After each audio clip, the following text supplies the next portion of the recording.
All right, welcome to the RADBMX Builds podcast. I'm here with Justin from BMX Basement, and he is our surprise secret guest. And first of all, Justin, thanks for having me here. I appreciate it.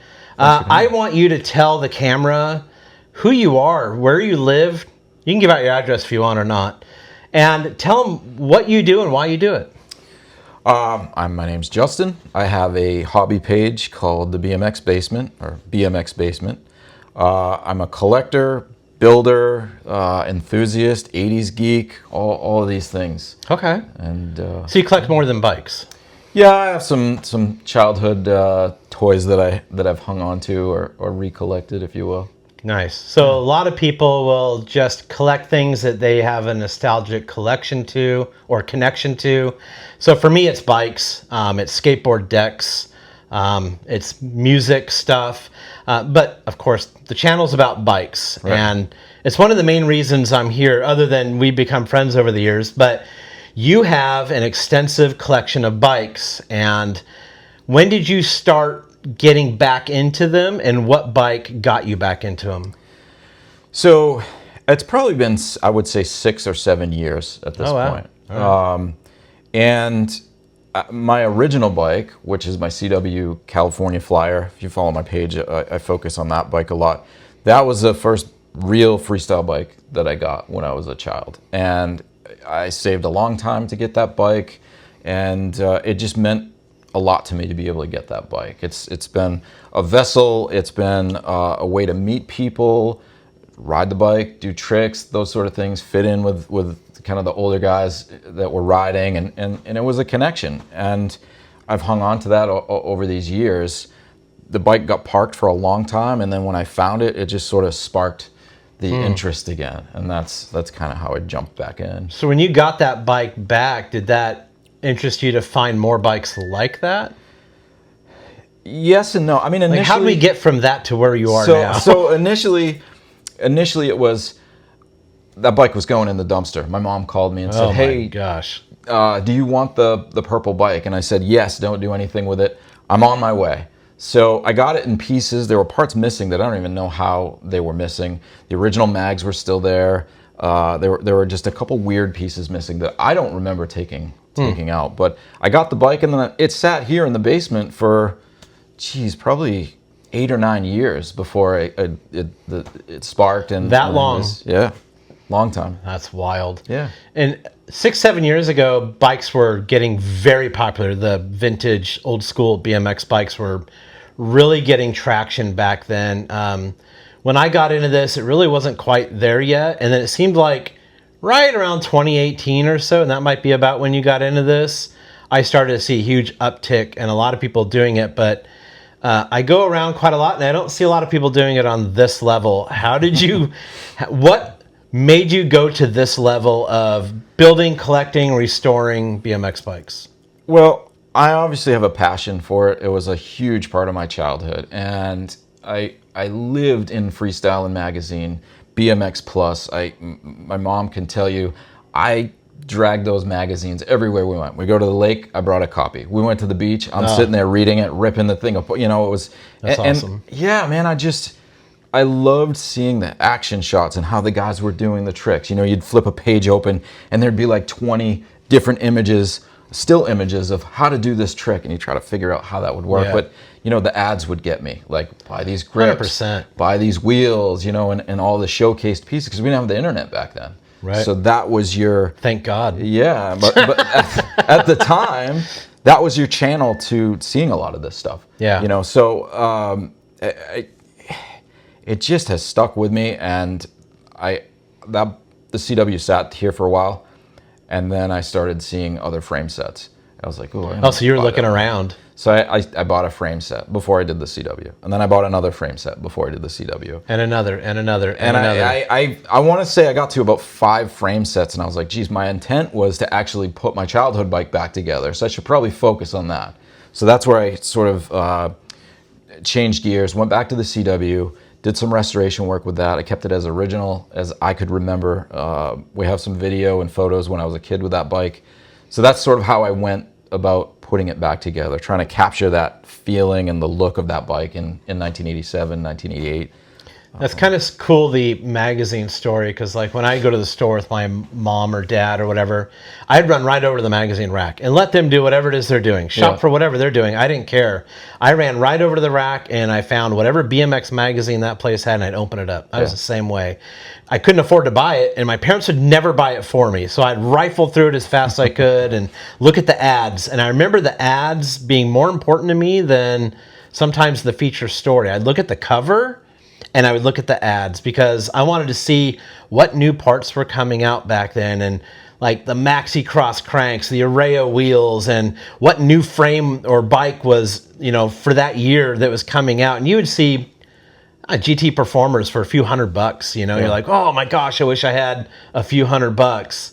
And like, Mom, and she's like, no, put it down, let's go. And you're like, oh my gosh, I can't even get a magazine. So I would find like Hank and Frank or any of the BMX dealers that would have, you know, you buy your parts, or you send them a check in the mail or whatever, and they send you your frame or whatever. So we find old magazines that I had when I was a kid, and like I circled everything. I wanted everything, so I would circle it just in case there was a chance that I was going to get it. Interesting. That my parents would know which one I circled, and they would. I was hopeful. Did that ever work out? It never worked out. You know, they did help me get my CW though. That's pretty awesome. Yeah, it was about. It was a 2-year adventure to. That's a acquire seriously that bike. quality bike, and to get one on the East Coast is a little more rare than they were on the West Coast because they're from Placentia, California at the time when they were building those. So there's a lot of West Coast bikes that never made it this far. Like there's a lot of people on the East Coast that never heard of Cook Brothers Racing, and they were made in Santa Ana, Southern California, but they just never branched out. So CW must have been doing it right to where they were either advertising or marketing or hitting up bike shops to push product this far east. So were you the only one that had a CW back then? I was the only one in my area that had one. That's cool. And that makes it even cooler. Yeah, I mean, I still remember, you know, I still communicate with some of my buddies from when we were kids, and we remember what bikes everybody had. You know, it's like, you know, Dan had this Haro Master, and you know, just all my friends, I remember what they had, and even dudes that we didn't really know that well, you still remember what they had. You know, totally. There was a guy named Sean. He had a FSX. It was yellow, you know, black Haro, and I loved that bike, and I just. Yeah, remember the names and the people that had the bikes. It's weird. I've talked to you earlier about just being a bike builder, how you built the bikes you wanted to build, and then you start building the bikes you remember your friends having. And at this point, between you and I, we've probably built all the bikes we had, wish we had, and our friends had. Where do you go from there? I mean, if you look around, I've got a lot of bikes to finish. I mean, you're always poking me about, wow, you're hoarding all these parts. And I always will. And the parts that I have in my mind belong to a frame set. So eventually there's a completion goal with the bikes, you know, and I have a couple that I still want to get my hands on, but you know, they're a little bit more out of the financial range. And what's the most elusive one that you want to get? I would love to get my hands on a 1988 Skyway Street Beat with the chrome black and teal. Oh wow, yeah. I loved that bike. That's pretty rare. Yeah, I saw it one time when I was a kid, and then I saw it in the magazines and the ads. But I love the color of that bike. You know, it's the black accents and the chrome. A lot of these colors are like in your face pastel, which is cool. Yeah, I love that. Yeah, but I like the style of that bike. It's very rare. Like you don't see them. They never come up for sale. So if anybody's got one, and it's not $1 million. Sell it to me first, and I'll sell it for more to him. So that's, I guess that's one of the bikes that I would like to get my hands on at some point. I'm starting to struggle to where I've built my childhood bikes, which weren't many, so that was easy to not check that box. And then my close inner circle of friends has just a few bikes. I checked that box.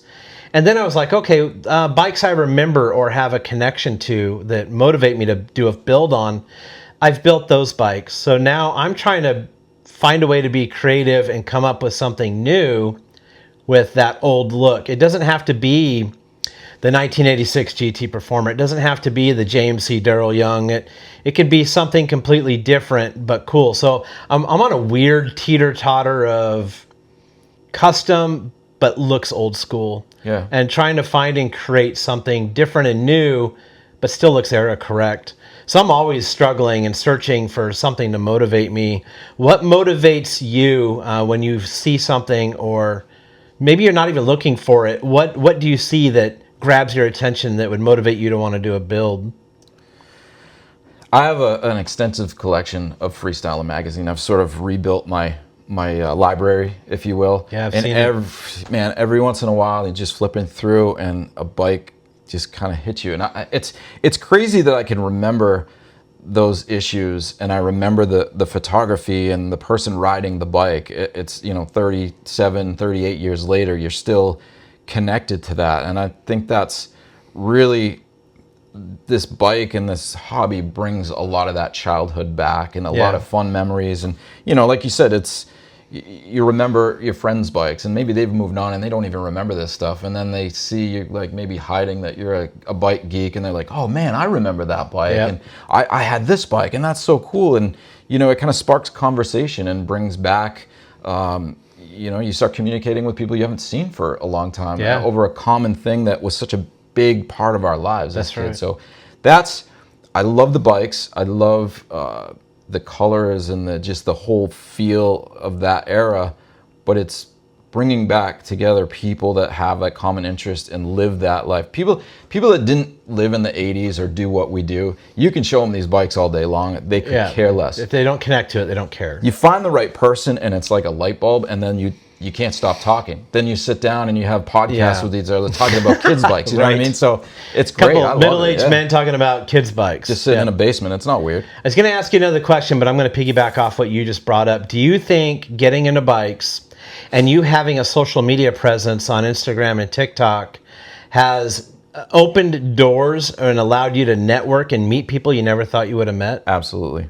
Like, who are some of the people that you've got to meet that you would have never thought you would have met if BMX bikes weren't a thing again, that you were doing this on social media? So, I mean, Eddie Fiola is like top of the list as far as, if my childhood me was sitting here and you're like, oh yeah, I hung out with Eddie at your place and he signed a couple bikes for me, and we had, we hung out and had beers and talked about him riding in the 80s. Never saw yourself doing that? Blew my mind. You get to you have conversations with people like that, and you realize, man, they're down to earth. They're just like us, and totally. They are interested in what we're doing. And to be able to text people like Eddie Fiola and so many more, Mike Miranda, and it's mind-boggling to think that they're just regular dudes, and 100%. They the appreciate same passion. Yeah, man.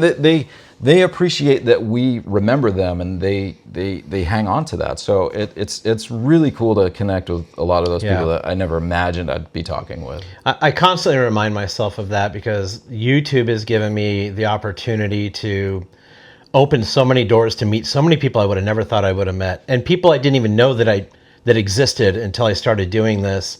And I've just traveled around the country meeting people that are all like-minded. I'm into bikes, I'm in a race, or I'm into freestyle, or I'm into both. I'm into retro, I'm into old school. It's a community of people that just dig BMX. And I never thought, when I started this, it's just like you, as a hobby, and I'm going to circle back to that.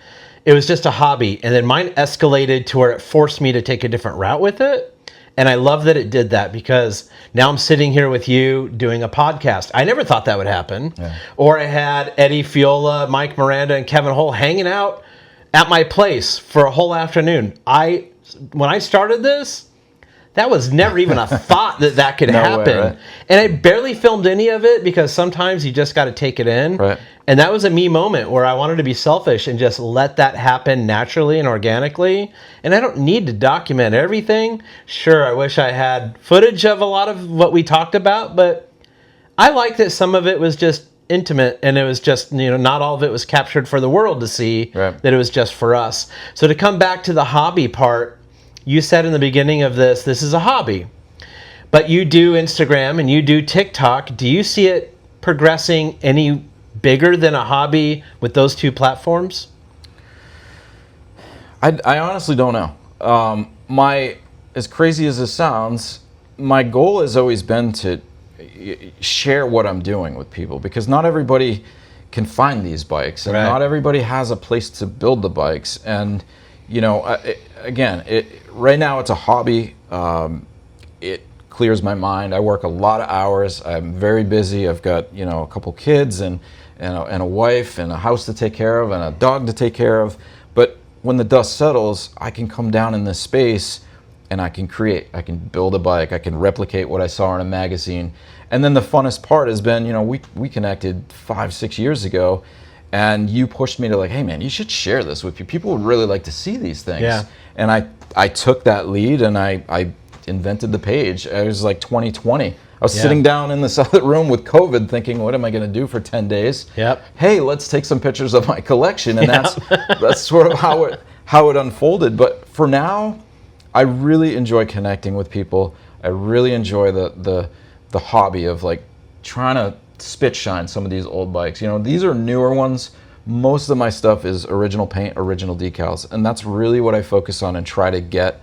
And I'm okay with reissued parts to make a complete bike. So not everything I have. So you're a hybrid builder like I am. I think so. Yeah. You're not a purist. You're not a complete reproduction guy. I like to use as many old school parts as I can. Right.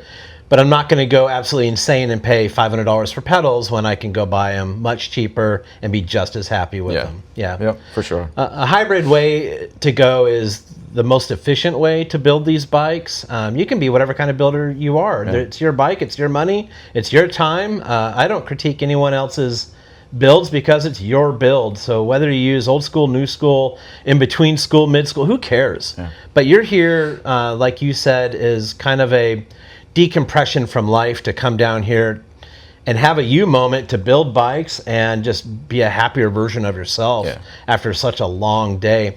But you talked about how I brought up you should share these. So I'm going to put you on the spot here. You share them on Instagram, you share them on TikTok, and I've been talking to Justin to push him to do YouTube. Not that you have the time to do YouTube, but would that ever interest you? It has. It honestly, it's been on my mind. I think I see a lot of other people doing it, and it's fun to watch. You're obviously doing it. It's the time commitment. Yeah. You know, I think that right now is sort of my roadblock. And I like to document my builds too. So, you know, you've got two different style of filming, you know, and you've got to keep that in mind, and then you've got to turn this thing together and put a piece out there. You're like, this is a TikTok, this is an Instagram, this is a YouTube.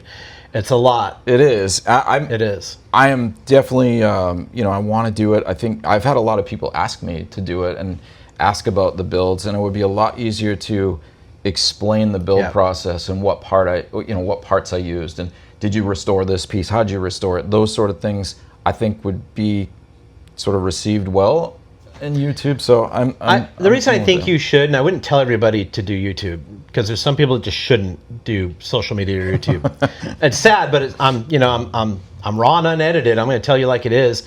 But Justin is articulate. He has a good eye for style. He's a great videographer.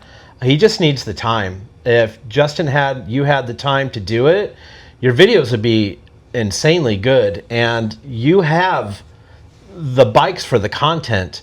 I know you like to share it. I know people like to see it. And if it was in long form video like YouTube, like you just said, you'd have the opportunity to explain it and walk through it and tell the story behind it.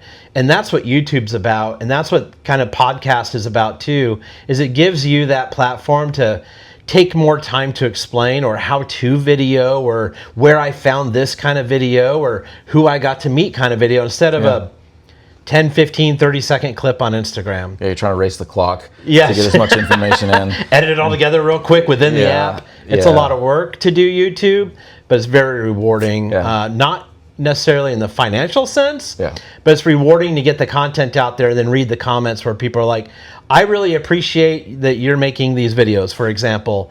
And that's my motivation. I've been saying it for forever. I've been doing YouTube for 4 years. I'm not getting rich on it. I didn't do it to get rich. I did it just to share what I'm doing.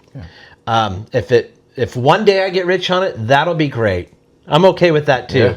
I don't know if that's ever going to happen, but I really don't care either. I just want to be able to continue making content like you do. I want to continue to build bikes like you have, and just ignore my dog that has to be in every video I make. And I don't know. So I want you to think about that. YouTube could be a great end goal game for you. Yeah. All right, Justin, looks like you have a full shop and a full plate, but there's always something more. What do you want to tell these folks what you're currently working on or what's in the future for you? So I have a bunch of projects coming up. Yeah, I see that. I know you love to. There's a lot of projects in here. About these. So these are coming together. I think honestly, this 86 Redline Pro Styler is probably going to be my next build. I just received some parts from Redline Vintage, crank set. We've got some wheels coming for it and a stem. So that's very close to a completed group of parts. Okay. I have two 88 Kasten Redline RL22s that we're going to be building. We've got an 86 in Hazard Yellow that's going to be coming in. We're going to put that together. Is that the one from? It is. That's from that's Dave's bike. Okay. Yeah, and that one's interesting. That one has it has Skyway mags that were they're the Peregrine color of Hazard. Right. But they're poured into Skyway molds. Wild. So there's only a few sets of those. That was kind of a test. Okay. They were before they made the mold for these. Apparently they were testing the colors with that. So that bike, that's a rare setup. There's only a couple sets of those wheels out there. So those are going to be with that one. We've got some of the Pro Line bikes coming. A lot of Redline. A lot of Redline stuff. I love them. I mean, I think they're great bikes. I've got bikes. A Schwinn Predator. It's a Freeform EX. That's one that's kind of been in the works. Okay. And then I've got the CW Shaker is going to get a full makeover.